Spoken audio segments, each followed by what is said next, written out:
Astagfirullah, perempuan miskin ahli ibadah masuk neraka karena air wudhu. Kisah menyedihkan ini dialami perempuan miskin tapi rajin ibadah. Kadang kita sebagai manusia sering fokus melihat hal-hal yang besar, padahal sesuatu yang sudah jelas tampak dan jelas hukumnya, pasti hukumannya juga jelas. Akan tetapi bagaimana dengan hal-hal kecil yang justru kita harus perhatikan? Terkadang hal-hal kecil ini justru yang akan menyesatkan.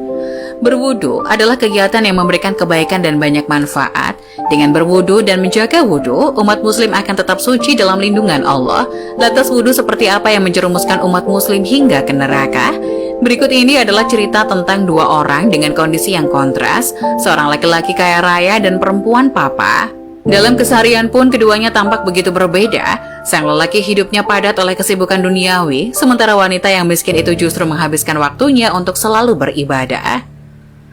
Kesungguhan dan kerja keras lelaki tersebut membawanya pada kemapanan ekonomi yang diidamkan. Kekayaannya tak ia nikmati sendiri. Keluarga yang menjadi tanggung jawabnya merasakan dampak ketercukupan karena jerih payahnya. Lelaki ini memang sedang bekerja untuk kebutuhan rumah tangga dan pendidikan anak-anaknya perempuan seksi. Nasib lain dialami si perempuan miskin. Para tetangganya tak menemukan harta apapun di rumahnya, kecuali sebuah bejana dengan persediaan air wudhu di dalamnya. Iya, bagi wanita taat ini, air wudhu menjadi kekayaan yang membanggakan, meski hidup masih pas-pasan. Bukankah kesucian menjadikan ibadah kita lebih diterima dan hikmat, dan karenanya menjanjikan balasan yang jauh lebih agung dari sekedar kekayaan duniawi yang fana ini?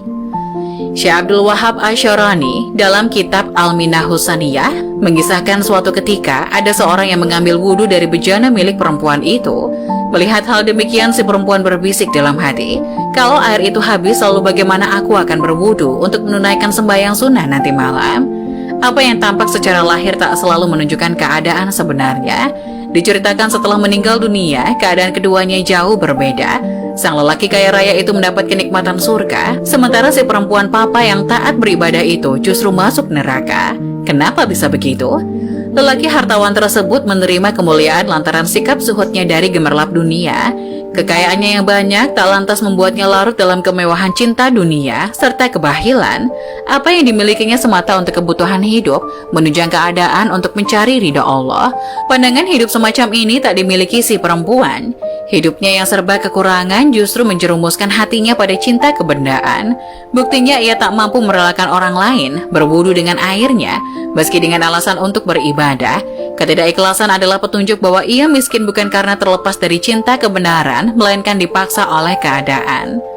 Syekh Abdul Wahab Asy'arani menjelaskan dalam kitab yang sama bahwa zuhud adalah meninggalkan kecenderungan hati pada kesenangan duniawi, tapi bukan berarti mengosongkan tangan dari harta sama sekali.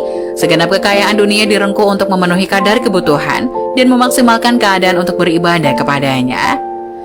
Nasihat ulama sufi ini juga berlaku kebalikannya. Untuk cinta dunia, seseorang tak mesti menjadi kaya raya terlebih dahulu, karena zuhud memang berurusan dengan hati, bukan secara langsung dengan alam bendawi.